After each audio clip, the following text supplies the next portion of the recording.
Hello everyone, welcome to homely needs. చాలా టేస్టీగా సింపుల్గా అయ్యే ములక్కాయ కారం ఈ విధంగా తయారు చేసుకోండి. వేడివేడి అన్నంలోకి ఒక ముక్క ములక్కాయ కారం వేసుకొని తింటే చాలా టేస్టీగా ఉంటుంది. వర్కింగ్ ఉమెన్ కైనా బాక్స్లోకి కూర లేనప్పుడు ఈ ములక్కాయ కారం చాలా బాగుంటుంది. సీజన్తో పని లేకుండా మునక్కాయలు దొరికినప్పుడల్లా ఈ విధంగా కారం కలుపుకోండి, చాలా బాగుంటుంది. మరిన్ని రెసిపీస్ కోసం సబ్స్క్రైబ్ చేసుకోండి. ములక్కాయ కారం ఎలా పెట్టుకోవాలో ఇప్పుడు చూద్దాం. దానికోసమని మీడియం సైజు ఉన్నటువంటి మునక్కాయలు ఒక 6 తీసుకొని ఈ విధంగా ముక్కలుగా కట్ చేసి పెట్టుకోండి. లోపల ఉన్నటువంటి ఇత్తులు ముదిరితేనే బాగుంటాయి. ముదిరిన మునక్కాయలు ఉన్నా కూడా పచ్చడికి బాగుంటుంది. అలానే ఈ కారంలోకి మీడియం సైజు ఉన్నటువంటి ఒక వెల్లుల్లిపాయ తీసుకొని రెబ్బలన్నింటినీ ఈ విధంగా వలిచి పప్పు గుత్తితో లైట్ గా ఈ విధంగా దంచుకోండి. చూస్తున్నారు కదా, ఈ విధంగా.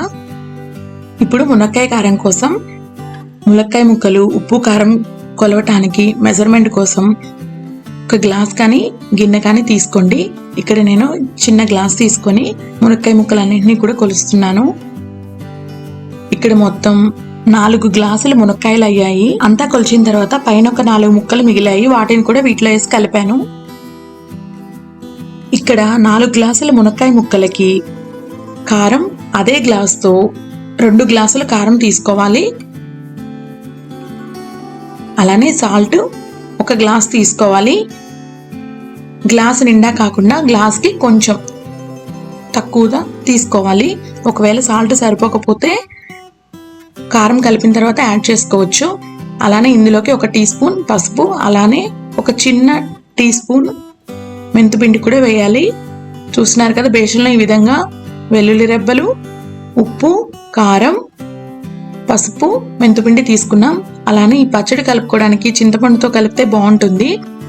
చింతపండు గుజ్జు ముందుగానే ఉడకపెట్టి ఇంట్లో ఎప్పుడు కూడా నిల్వ ఉంటుంది. సో ఈ చింతపండు గుజ్జుని 3 టీ స్పూన్లు తీసుకుంటున్నాము.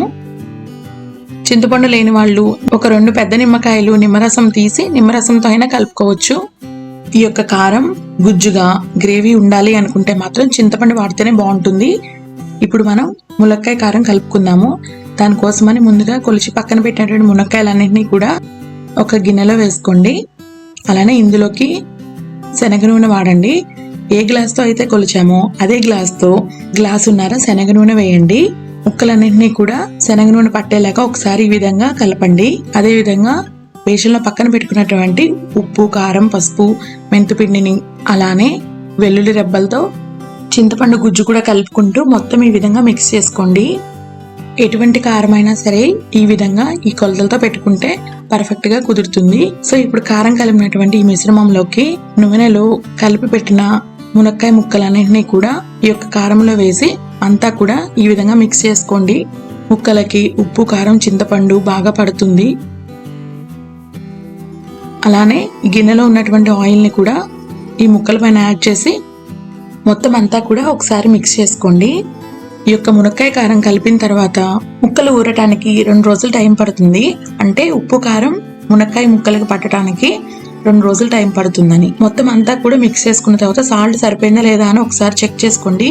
ఇక్కడ మేము కల్లుప్పుని మిక్సీ పట్టి వాడాం కాబట్టి ఉప్పు కొద్దిగా తక్కువైంది. అందుకే 1 టీ స్పూన్ ఉప్పు యాడ్ చేస్తున్నాము. మీరు బయట దొరికే సాల్ట్ ప్యాకెట్స్ తెచ్చుకున్నట్లయితే ఉప్పుని సరిచూసి వేసుకోండి.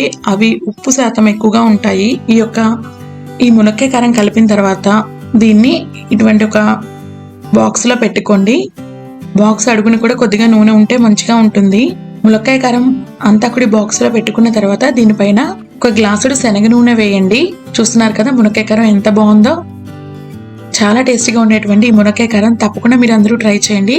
ఈ వీడియో మీకు నచ్చినట్లయితే లైక్ చేయండి, షేర్ చేయండి.